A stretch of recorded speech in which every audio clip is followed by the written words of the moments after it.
Pisces, welcome to your monthly horoscope for March 2024. My name is Adina. I'm an intuitive astrologer, and in this video, I will be going over all of the significant energies and major themes and topics you will be moving through for the month of March.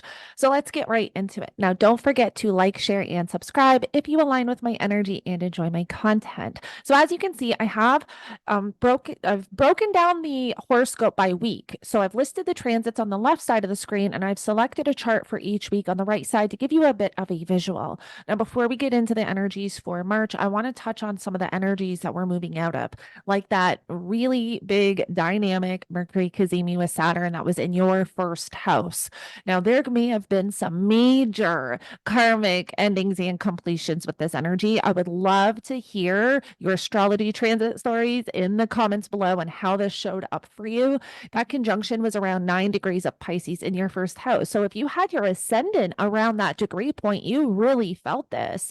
And this may have completely changed you in some way, when it has to do, because that first house has to do with you, your character, your personality, your physical body, your perception of this reality. So you're going through a lot of changes, and there's a lot of energy in Pisces right now. Now, another thing that I want to mention is that this is our last month with all planets direct because April 1st, Mercury is going to station retrograde in Aries. So we really want to be taking advantage of, having all planets direct and really start putting in place what we want for 2024 if you have not done so as of yet. Now, on March 1st, we have the Sun sextile Jupiter and Venus sextile Chiron. So we've been moving through this North Node Chiron conjunction. We're all going through some, type of personal healing, really becoming aware of certain aspects of ourselves. And with this Venus sextile to Chiron, we really can have some beautiful support and guidance to help with this process.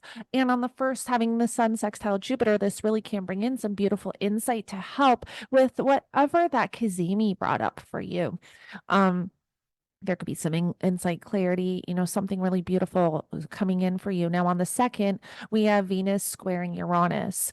Now, Venus is still in your 12th house. Venus also rules your third house of community and neighbors, neighborhood, communication, your mindset, also vehicles and siblings and cousins. So there might be something very unexpected that you're going through with those themes and topics. And Venus also rules your 8th house of your partner's finances or money coming in from outside resources, investments, also psychological healing and transformation.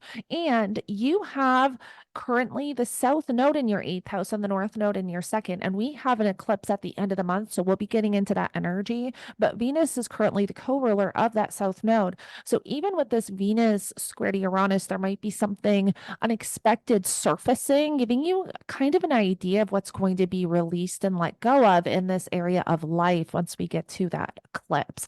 But either way, I want you to remember that squares bring in opportunity for personal growth. So whatever Uranus is shaking up here with that self-awareness, you can, become aware of what's no longer in alignment so you can release and let that go. Now, on the 8th, we have Mars squaring Uranus. We also have Mercury conjunct Neptune and the Sun sextile to Uranus. So the Mars square to Uranus is going to be felt. We're definitely going to see this collectively.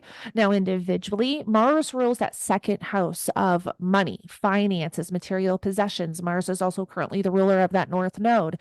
Mars is also the co-ruler of your 9th house of higher education, higher knowledge, long distance travel, belief systems, philosophy.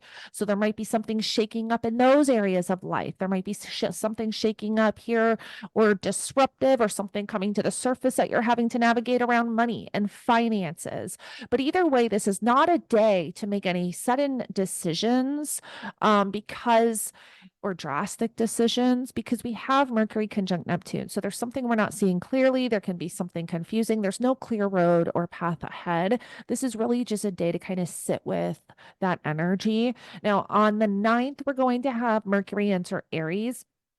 And remember, we're going to have Mercury retrograde here in this area of life, your second house. So there's going to be a lot of rethinking and reevaluating, financial commitments, money, and also your values. Now, on the 10th, we have our new moon in Pisces and Mercury sextile Pluto. So you're going to have your new moon. And I want you to know that at the end of the year, 6 months from now, we're going to have an eclipse in Pisces. And so I want you to be very intentional with the intentions you set at this time, because there's going to be something to this story, and whatever is kind of showing up for you at this point, it's going to come back around in 6 months when we have that eclipse. So I'm not going to get too much into it because I do post new moon and full moon forecasts going into all 12 rising signs and also going into the chart for the lunation. So make sure you watch for that. But I did just want to mention that we're going to have a full moon eclipse, 6 months before. So we really want to pay attention to kind of what's showing up here, especially because this is your new moon. Now, this is also when we start eclipse season. So essentially, once we have that new moon, we're in eclipse season because that next lunation, that full moon, is going to be a full moon lunar eclipse in Libra. So we're going to start to feel the energy become a little bit heavier. And we will start to feel this buildup to whatever this full moon lunar eclipse is going to bring us.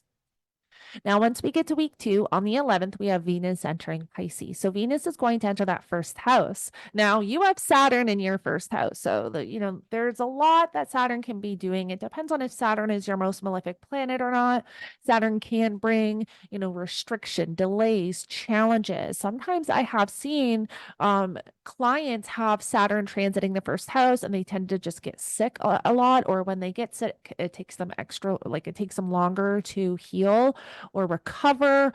But Saturn may also be making you more responsible in some way. With Venus in the first house, this can be when you're changing your appearance, you're focusing more on your appearance. It'll be interesting. And I would love to hear your astrology transit stories in the comments below and how this is showing up for you, because in the next slide, Venus and Saturn are going to conjunct. And if you have your ascendant around that degree point, you're really going to feel this. And this could mean some type of significant commitment.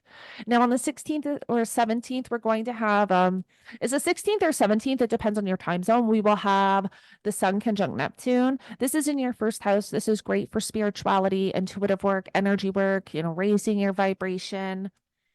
Then we get to the third week of March, and on the 18th, we will have Mercury conjunct the North Node, and that's when Mercury enters pre-shadow, because Mercury is going to retrograde back to that 15th degree point. So once Mercury reaches 15 degrees of Aries, Mercury is now in what we call pre-shadow. So we want to start paying attention to what is showing up, because we will be revisiting these themes and topics for the next month or so. Now, this is in your second house of money, finances, and values. So there might be something that's showing up at this point. You want to pay attention, kind of going forward from the 18th on, what's showing up around your money and finances, because you'll be in that energy for a month. Now, on the 19th or 20th, depending on your time zone, we will have the Sun enter Aries, and this is when we start a brand new astrological new year. So this is where we really want to be setting our intentions and goals for 2024 and into 2025, because this is the astrological new year. And this is Aries. This is where we initiate, we start moving forward. This is the go energy. Now, on the 20th, we have Mercury conjunct Chiron. So there can be some type of insight for your healing journey on this day. Maybe you're getting some type of thoughts while you're driving that can help aid you in this healing process you're kind of moving through. On the 21st, we will have that Venus Saturn conjunction. So again, we want to pay attention on the 21st at 12 degrees, they're going to conjunct. So if you have your ascendant around that 12th degree point, you will feel this a lot more intensely. Again, I would love to hear in the comments below how this shows up for you. But there again can be some type of, really solid commitment formed here. Saturn rose to your 11th house of friends, friendships, social groups. So maybe you're, connecting with a friend, or there's some type of friendship developed here. But again, I would love to hear in the comments below how this shows up for you. Now, on the 22nd, we have Mars entering Pisces. So Mars is going to enter your first house, and this can feel a little intense depending on if Mars is your most malefic planet or not. But sometimes I find when Mars is transiting the first house, we can feel very overwhelmed. We can feel more irritable, or we can have more motivation, more willpower, more drive. But Mars is in Pisces. So Pisces being a mutable, watery kind of energy, it does kind of dumb down the motivation. It's a little harder to kind of gain that motivation and willpower with Mars and Pisces. Now, once we get to week 4, on the 25th is when we have that full moon lunar eclipse in Libra. So I want you to think back. This is in your 8th house of, again, your partner's finances, money coming in from outside resources, psychological healing and transformation. So I want you to think back to October of 2023. What were you moving through? What was showing up for you? Because there's more to that story coming in for you.